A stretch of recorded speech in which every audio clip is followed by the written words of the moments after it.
hari abantu barota bari gucana umuriro. None hari umuntu urota acanye umuriro, none uwo muriro ukazima. Ibyo ni ibiki? Iyo urose uri gucana umuriro, hari n'abarota bikoreye inkwi. Iyo wikoreye inkwi ni bwa buryo uburi hari abantu barota bari kurya ibisheke.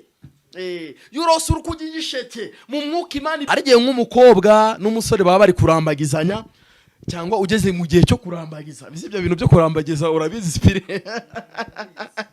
Noneho iyo urose wambaye nk'inkweto ikagukwira, urose itagukwiye, noneho ubona na sheri wawe, noneho muri nk'ahantu muri kugenda kavura kakabanyahagira. Noneho hari n'izindi nzozi abantu barota, ukarota nk'agatoki ka kamarasenge gahishije ahantu hose. Hari igihe urota nk'ako gatoki gahiye kimwe cya kabiri. Ndi kubasobanura ku bintu bya karande.